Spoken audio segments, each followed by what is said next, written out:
আজকে আমি দশম শ্রেণীর খুব গুরুত্বপূর্ণ একটি উপপাদ্য পিথাগোরাসের উপপাদ্য নিয়ে আলোচনা করব। তাহলে পিথাগোরাসের উপপাদ্যের যে স্টেটমেন্ট বিবৃতি তোমরা বইয়ে দেখে নেবে। বইয়ে 49 নম্বর যে উপপাদ্যটি আছে সেটা কিন্তু পিথাগোরাসের উপপাদ্য। তো পিথাগোরাসের উপপাদ্যের সাধারণ নির্বাচনটা কি বা স্টেটমেন্ট বা বিবৃতি কি? পিথাগোরাস কি বলেছিলেন? যে কোনো সমকোণী ত্রিভুজের অতিভুজের ওপর অঙ্কিত বর্গক্ষেত্রের ক্ষেত্রফল অপর দুই বাহুর উপর অঙ্কিত বর্গক্ষেত্রের ক্ষেত্রফলের সমষ্টির সমান। এই উপপাদ্য থেকে আমরা যে সূত্রটি পাই, অতিভুজ তার হোল স্কয়ার সমান লম্ব স্কয়ার প্লাস ভূমি স্কয়ার, এর ব্যবহার আমরা নবম শ্রেণীতে করেছি, কিন্তু এই সূত্রটি যে উপপাদ্য থেকে নেওয়া হয়েছে সেই উপপাদ্যটি আমরা আলোচনা করব। তাহলে এই প্রশ্নটি কিরকম ভাবে থাকতে পারে না, দুরকম ভাবে থাকতে পারে। হয়তো বলা থাকবে যে পিথাগোরাসের উপপাদ্যটি বিবৃত করো ও প্রমাণ করো। যদি বিবৃত করো ও প্রমাণ করো থাকে তাহলে কিন্তু তোমার এই বিবৃতিটি প্রথমে লিখতে হবে যে কোনো সমকোণী ত্রিভুজের অতিভুজের উপর অঙ্কিত বর্গক্ষেত্রের ক্ষেত্রফল অপর দুই বাহুর উপর অঙ্কিত বর্গক্ষেত্রের ক্ষেত্রফলের সমষ্টির সমান। আর যদি না বলা থাকে বিবৃতি তাহলে করবে না, তখন দেয়া থাকবে যে প্রমাণ করেছে যে কোনো সমকোণী ত্রিভুজের অতিভুজের উপর অঙ্কিত বর্গক্ষেত্রের ক্ষেত্রফল অপর দুই বাহুর উপর অঙ্কিত বর্গক্ষেত্রের ক্ষেত্রফলের সমষ্টির সমান। যদি দেওয়া থাকে সেখান থেকে আমরা কি করব না, বিশেষ নির্বাচন করব। তো দেখো যে স্টেটমেন্টটা দেয়া আছে আমরা কি কি জানি কি কি জানি না। যে কোনো সমকোণী ত্রিভুজ, তাহলে সমকোণী ত্রিভুজ কাকে বলে? যে ত্রিভুজের একটি কোণ সমকোণ বা 90 ডিগ্রি থাকে তাহলে সেই ত্রিভুজটাকে বলা হয় কি না, সমকোণী ত্রিভুজ। তাহলে সমকোণী ত্রিভুজে অতিভুজ কাকে বলছে না, সমকোণের যে বিপরীত বাহু সেই বাহুটির নাম হচ্ছে কি অতিভুজ। তাহলে অতিভুজের উপর অঙ্কিত বর্গক্ষেত্রের ক্ষেত্রফল, এটা কি বলতে চাইলো না, ধরো আমি এখানে অঙ্কন করেছি, ধরো এ বি সি একটি সমকোণী ত্রিভুজ বলছি যার এ কোণ সমকোণ। তাহলে এ কোণ যদি সমকোণ হয়ে যায় তাহলে বিসিটা হচ্ছে কি অতিভুজ। তাহলে অতিভুজের উপর অঙ্কিত বর্গক্ষেত্রের ক্ষেত্রফল কথাটির মানে কি না, বিসি বাহুকে সমান করে আমরা একটি বর্গক্ষেত্র আঁকবো। তাহলে বিসিকে সমান করে আমরা যদি একটা বর্গক্ষেত্র আঁকি তাহলে প্রত্যেকটা বাহুর দৈর্ঘ্য কি হবে না, বিসির সমান হবে। আবার বর্গক্ষেত্রের ক্ষেত্রফল কি হয় না, বাহুর হোল স্কয়ার। সেই হিসাবে বলছি না, বিসির উপর যে অঙ্কিত বর্গক্ষেত্রের ক্ষেত্রফল তার ক্ষেত্রফল কি হবে না, বিসি তার হোল স্কয়ার। ওকে, তাহলে দেখো অতিভুজের উপর অঙ্কিত বর্গক্ষেত্রের ক্ষেত্রফল কি বললো না, বিসি তার হোল স্কয়ার। অপর দুই বাহুর উপর, অপর দুই বাহু মানে কোনটি বলা না, এবি এবং এসি। তাহলে এবি বাহুকে কেন্দ্র করে যদি আমরা একটা বর্গক্ষেত্র আঁকি তাহলে তার ক্ষেত্রফল কি হবে, এবি তার হোল স্কয়ার। এবং এসি কে কেন্দ্র করে আমরা যদি একটি বর্গক্ষেত্র আঁকি তাহলে এর ক্ষেত্রফল কি হবে, এসি তার হোল স্কয়ার। তাহলে কি বলছিল না, অতিভুজের উপর অঙ্কিত বর্গক্ষেত্রের ক্ষেত্রফল অপর দুই বাহুর উপর অঙ্কিত বর্গক্ষেত্রের ক্ষেত্রফলের সমষ্টির সমান। অর্থাৎ কি হচ্ছে, বিসি তার whole square equal to AB তার হোল স্কয়ার প্লাস এসি তার হোল স্কয়ার। তাহলে এই যে সাধারণ নির্বাচন আছে সেটাকে দিয়ে আমাদের বিশেষ নির্বাচন করতে হবে। তাহলে দেখো আমরা করছি কি, বিশেষ নির্বাচনে কি লিখবো, আমরা কিন্তু মুখস্থ করব না, আমরা বুঝবো কিভাবে আসছে কিভাবে হচ্ছে।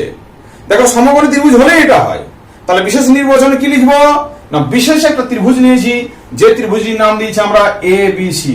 তাহলে মনে করি এ বি সি একটি সমকোণী ত্রিভুজ যার এ কোণ সমকোণ। এইটা তুমি বলে দিলে, এটা স্বীকার করে নিলে যে এবিসি একটি সমকোণী ত্রিভুজ যার এ কোণ সমকোণ। তাহলে প্রমাণ করতে হবে যে বিসি তার হোল স্কয়ার, বিসি তার হোল স্কয়ার ইকুয়াল টু কি না, এবি তার স্কয়ার প্লাস এসি তার স্কয়ার। মানে অতিভুজের উপর অঙ্কিত বর্গক্ষেত্রের ক্ষেত্রফল অপর দুই বাহু এবি এবং এসি এর উপর অঙ্কিত বর্গক্ষেত্রের ক্ষেত্রফলের সমষ্টির সমান। তাছাড়া তুমি এইভাবে করতে পারো, নো প্রবলেম। তুমি যে এটা লেখা আছে সেটা ভাষা দিয়ে নিজের ভাষাতে লিখবে। কি লিখবে না, মনে করি এ বি সি একটি সমকোণী ত্রিভুজ যার এ সমকোণ। প্রমাণ করতে হবে যে অতিভুজ বিসি এর উপর, নাম দিলে অতিভুজ বিসি এর উপর অঙ্কিত বর্গক্ষেত্রের ক্ষেত্রফল অপর দুই বাহু এবি এবং এসি এর উপর অঙ্কিত বর্গক্ষেত্রের ক্ষেত্রফলের সমষ্টির সমান। অর্থাৎ তারপরে এই গাণিতিক রূপটি দিয়ে দিলে বিসি তার whole square equal to AB square plus AC তার হোল স্কয়ার। এখন পর্যন্ত আমরা কি করলাম? বিশেষ নির্বাচন করলাম, এই সাধারণ নির্বাচন থেকে বিশেষ নির্বাচন করলাম, কিচ্ছু না। দেখো এইটা দেখে দেখে আমি লিখবো, আমি কিন্তু মুখস্থ করব না, আমি জাস্ট ওই লাইনগুলো দেখে আমি কিন্তু নিজের থেকে লিখবো, কেমন? তাহলে আমরা বিশেষ নির্বাচনটা এইভাবে লিখবো।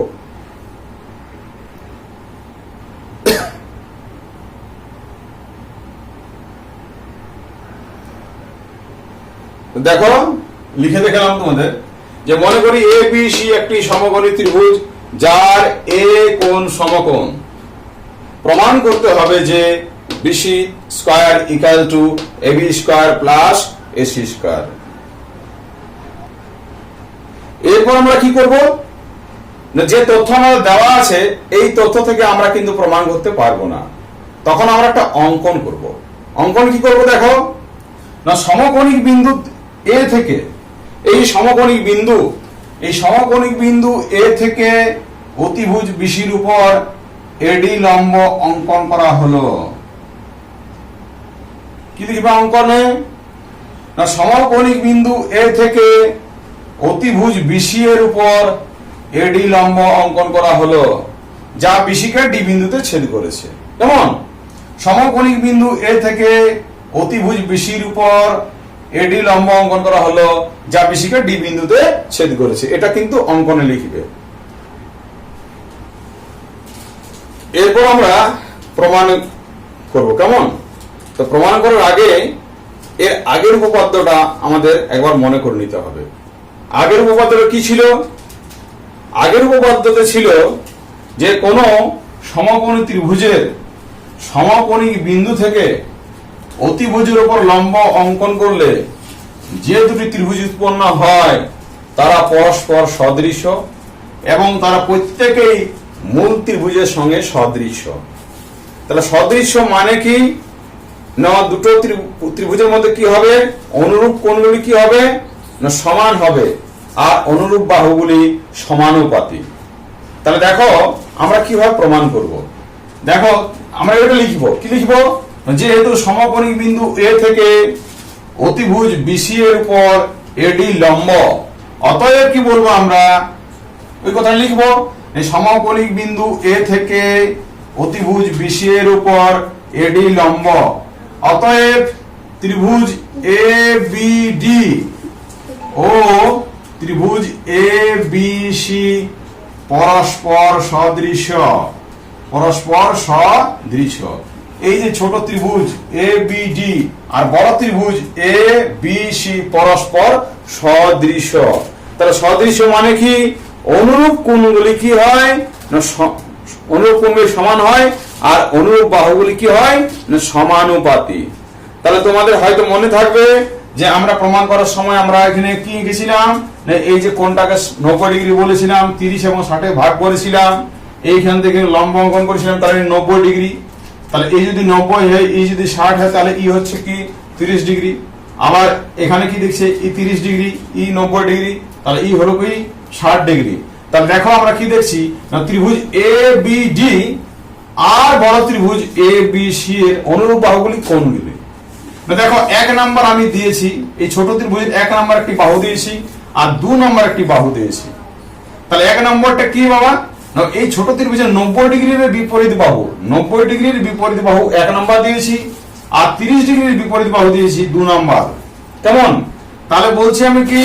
না, এই ত্রিভুজ থেকে সদৃশ, অর্থাৎ কি পাবো এখান থেকে? দেখো না, এবি বাই কি পাবো? বিডি সমান, আমরা কি নিয়েছি? ছোট ত্রিভুজের 90 এর বিপরীত 30 এর বিপরীত, তাহলে বড় ত্রিভুজের সেই নিতে হবে। 90 এর বিপরীত, 90 কোনটা কোনটা? না, কোণ এ। 90 এর বিপরীতে কি আছে? না, বিসি। আর 30 এর বিপরীতে কি আছে? না, এবি।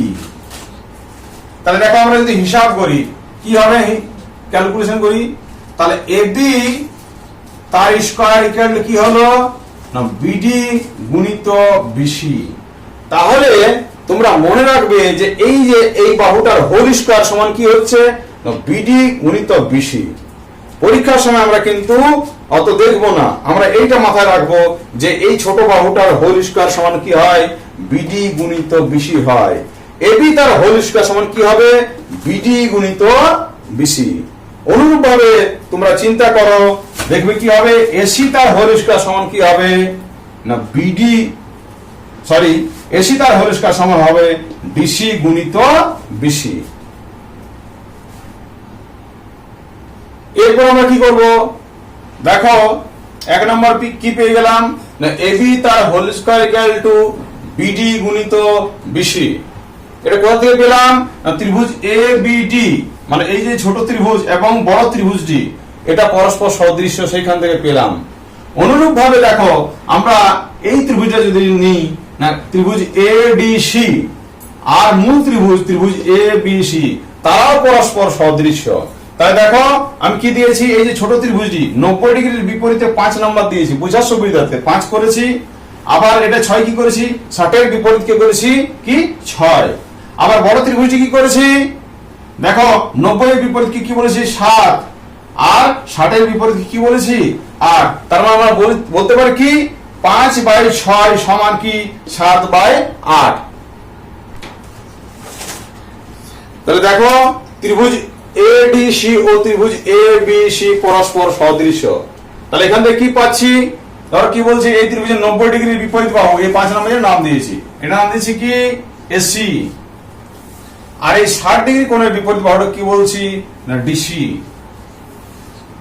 তাহলে এই বড় ত্রিভুজে কি করতে হবে 90 ডিগ্রির বিপরীত যে বাহু এই 7 নাম্বার নাম দিয়েছি এটা বিসি।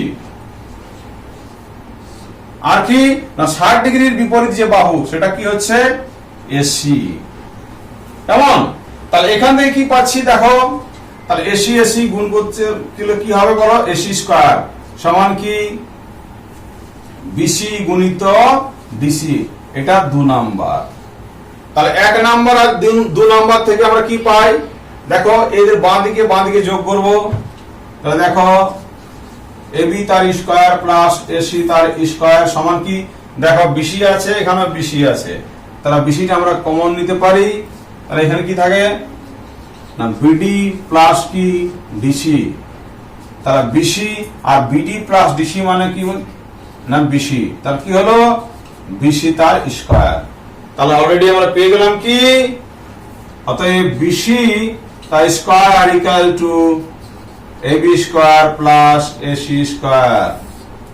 তোমরা মনে রাখবে পরীক্ষার সময় যে এই বাহুটা এই যে ছোট বাহুটা তার হোল স্কয়ার সমান কি হয় বিডি গুণিত বিসি।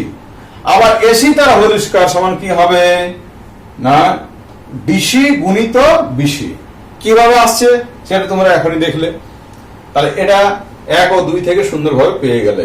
তাহলে অতিভুজ বাহু অতিভুজ যে আছে তার উপর অঙ্কিত বর্গক্ষেত্রের ক্ষেত্রফল অপর 2 বাহুর উপর অঙ্কিত বর্গক্ষেত্রের ক্ষেত্রফলের সমষ্টির সমান। ভালো করে বোঝো, প্র্যাকটিস করো, বারবার প্র্যাকটিস করো, এগুলো পুরো একদম বুঝে নাও, তাহলে পরীক্ষাতে খুব সুন্দরভাবে করতে পারবে। এখানে শেষ করলাম।